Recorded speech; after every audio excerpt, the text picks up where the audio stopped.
દક્ષ પ્રજાપતિને આ લગ્ન કરાવવાની ઈચ્છા નહોતી, પણ પિતાએ કીધું, બ્રહ્મા એના પિતા છે, પિતાએ કીધું કે દીકરીને મહાદેવ સાથે પરણાવો.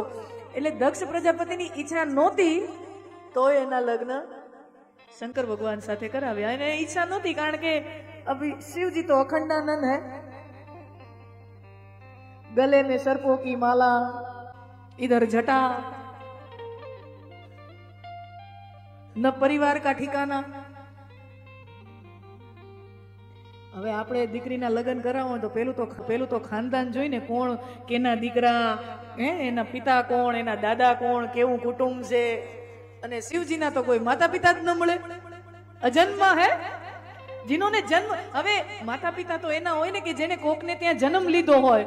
જે આખી સૃષ્ટિનો પરમ પિતા હોય वो किससे पैदा होगा?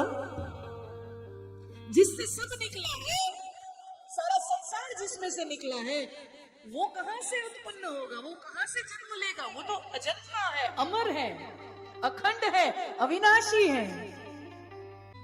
તો આપણે તો દીકરીના લગ્ન કરાવવા હોય તો તેનું ખાનદાન જોઈએ, મા બાપ કેવા, દાદા કેવા, કુળ કેવું. અને અહીંયા તો શિવજીનું તો કોઈ કુળ ન મળે.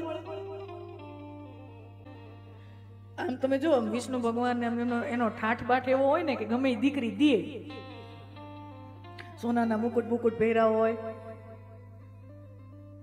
સોનાના ઘરેણા હોય, આમ બધું આમ સોના હોય તો કોણ દીકરી ન દે? ભગવાન રામ, ભગવાન કૃષ્ણ બધાને દીકરીઓ દેવા તત્પર હોય ને. નાના રામ જેવા જમાઈ કોને મળે? અને કૃષ્ણ ભગવાનને દ્વારકાનો વેદ માંડ થયો તો ત્યાં કોઈ દે એમ નહોતું, તો પણ તો લઈ આવ્યા, એ પોતે લઈ આવ્યા. અને પછી લાઈન લાગી દ્વારકા, સોનાની દ્વારકા જોઈને પછી લાઈન લાગી દીકરીઓ દેવાની. પણ આમ શંકર ભગવાનનું તમે આખું ચરિત્ર જુઓ, કોઈ પણ કન્યા હોય, કન્યા વરયતે રૂપમ. જોજો આપણા શાસ્ત્રો શું કહે છે, માણા લગ્ન કરે તો શું જોવે? કન્યા વરયતે રૂપમ. કન્યા છે ને એ પુરુષ રૂપાળો કેવો છે ને એ જુએ. કારણ કે 20-25 વર્ષની ઉંમરમાં એટલી જ અક્કલ હાલતી હોય ને, એ કમાશે શું, ખવડાવશે શું, પહેરાવશે શું, એવડી અક્કલ તો લાંબી હાલે નહીં. 20-25 વર્ષની ઉંમરમાં કેવો દેખાય, કેવો છે, મારી યાર ફોટા પડાવે તો હારો લાગશે કે નહીં, ત્યારે એટલી જ અક્કલ હોય ને. કન્યા વરયતે, આ શાસ્ત્રો કહે છે કન્યા વરયતે રૂપમ. અને સામે પુરુષ પણ, ઈ પણ સ્ત્રી હોય, પોતાના માટે કોઈ સ્ત્રી પાત્ર જોતો હોય તો એ શું જુએ, કેવી દેખાય છે એટલું જુએ ને. જાજી અક્કલ તો હાલે જ નહીં ને પછી એનાથી વધારે. એ તો જેમ જેમ ઉંમર જાય પછી એમ ખબર પડે કે નાના બીજું જોવાનું હોય. પણ ત્યાં તો ભટકાઈ ગયા હોય. આ તો લોટરી છે, ઘૂંઘટો કરો તો ખબર પડે કે લોટરી લાગી કે ભટકાઈ ગયા. પેલાના જમાનામાં તો એવું હતું. કન્યા વરયતે રૂપમ માતા કુલમ પિતા વિત્તમ. કન્યા છે ને ઈ પુરુષનું રૂપ જુએ, માં છે ને ઈ અમારા જમાઈમાં ગુણ કેવા છે, મારી દીકરીનું ધ્યાન રાખશે કે નહીં, અમારા જેવા તો નથી ને, અમારા વાળા તો તાવ આવ્યો હોય ને તો ટીકડીનું પૂછે નહીં. હે ને બહેનોને બહુ ફરિયાદ હોય કે અમારે ઈવડા ઈને તાવ આવે તો ખડે પગે સેવા કરીએ, અને અમને તાવ આવીને 2 દી વયો જાય તો ખબર ન પડે કે અમારી ઘરવાળીને તાવ હતો. એટલે બહેનોને ફરિયાદો બહુ, સમજ્યા? માતા ગુણમ. માતા છે ને જુએ કે જમાઈના ગુણ કેવા છે, મારી દીકરીને ધ્યાન રાખશે કે નહીં.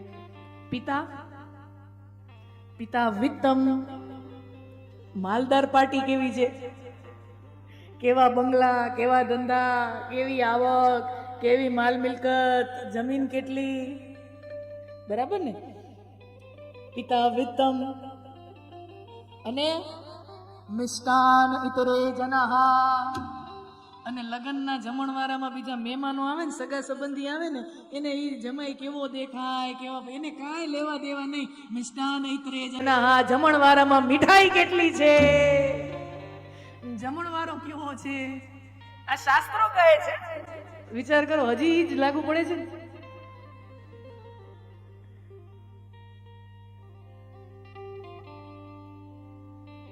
તો કનૈયા વરયતે રૂપમ પિતા માતા કુલમ પિતા વિત્તમ. હવે વિત્તમ, હવે આપણે શંકર ભગવાનનું આમ તમે જુઓ, કોઈ મહેલ નહીં, કઈ એવો રાજસી ઠાઠ તો કઈ છે નહીં. કૈલાસમાં બરફની પાટ ઉપર મહાદેવ બેઠા હોય, કૈલાસમાં બરફની પાટ હોય અને એના ઉપર મહાદેવ બેઠા હોય, એટલે કોઈ પણ પિતાને આમ દીકરી દેવી હોય તો વિચાર કરે કે ન કરે? હવે તો ખાસ કરીને આમ છોકરી જોવા જાવ તો હેરસ્ટાઈલ કેવી છે આ તમારે બધું જોવાતું હોય કે નહીં? હવે હું તો આમ જોગી જેવી જટાઉં હોય, જોગીની જટા હોય, તો કોઈ પણ પિતા વિચાર કરે કે દીકરી દેવી ન દેવી.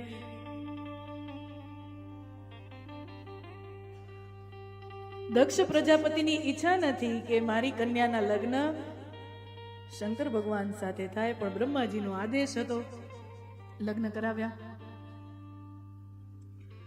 હવે વાત એવી થઈ કે એક વખત દેવતાઓની સભા મળી છે, બધાય દેવતાઓની એક સભા મળી, અને દેવતાઓની સભા હોય એટલે મહાદેવે હાજર તો હોય ને, કારણ કે મહાદેવ તો દેવોના દેવ છે, તો મહાદેવ પણ હાજર. પણ મહાદેવનો સ્વભાવ એવો, હાજરી આપે પણ કઈ બોલે નહીં. ખૂણામાં બેઠા બેઠા, સભામાં બધા બેઠા હોય, પણ મહાદેવ ખૂણામાં બેઠા બેઠા રામનું નામ લે, રામનું નામ લે, અને એને કઈ પૂછવામાં આવે તો જવાબ આપે. બાકી મહાદેવ સભામાં કઈ ચર્ચા થતી હોય ને એમાં ભાગ ન લે. એક વખત દેવતાઓની સભા મળી અને બધા અંદરો અંદર દેવતાઓ વિચાર વિમર્શ કરે કે આ સૃષ્ટિની રચના થઈ ગઈ છે, હવે આ સૃષ્ટિની સરસ મજાનો એનો વહીવટ ચાલે, એનું સંચાલન ચાલે, એવો કોઈ વહીવટી કુશળ વ્યક્તિ હોય એને પ્રજાપતિનું પદ આપવું કે જે બધી પ્રજાનું સંચાલન કરી શકે. તો સભામાં આવી વાતચીત ચાલતી હતી, ત્યાં બધાએ સર્વાનુમતે નક્કી કર્યું કે આવા વહીવટ કુશળ બુદ્ધિશાળી કોઈ વ્યક્તિ હોય તો એ દક્ષ છે, તો દક્ષને પ્રજાપતિનું બિરુદ આપવું, દક્ષને પ્રજાપતિનું પદ આપવું, અને દક્ષ છે એ પ્રજાનો વહીવટ, આ બધું સંચાલન વ્યવસ્થિત કરી શકે. બધા દેવતાઓએ નક્કી કર્યું કે દક્ષને પ્રજાપતિનું પદ આપવું.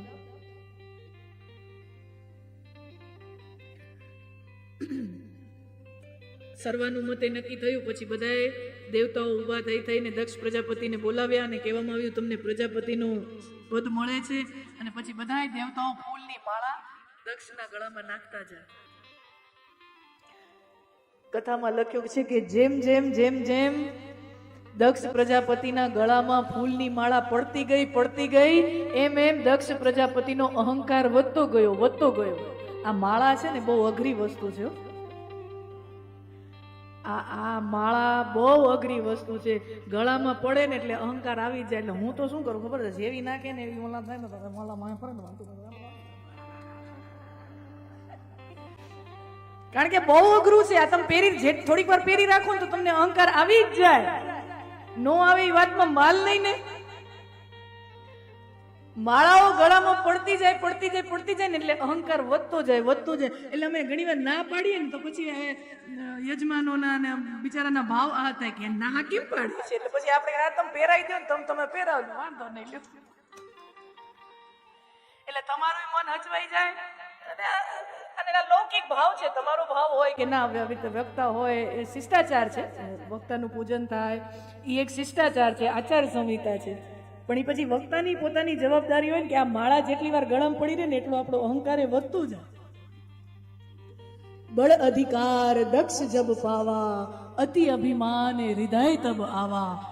દક્ષને મોટું પદ મળ્યું, દક્ષને મોટી પદવી મળીને દક્ષને મોટો અધિકાર મળ્યો એટલે દક્ષના અંદર મોટો અભિમાન. બળ અધિકાર દક્ષ જબ પાવા, અતિ અભિમાન હૃદય તબ આવા. નહીં અસ કહું જગ માં જન માહી, બળ અધિકાર પાઈ અભિમાન કછુ નાહી. આ દુનિયામાં એવો હજી સુધી ભગવાન સિવાય એવો કોઈ નથી જન્મ્યો કે જેને મોટું પદ મળ્યું હોય, મોટી પ્રતિષ્ઠા મળી હોય અને એની અંદર અહંકાર ન આવ્યો હોય.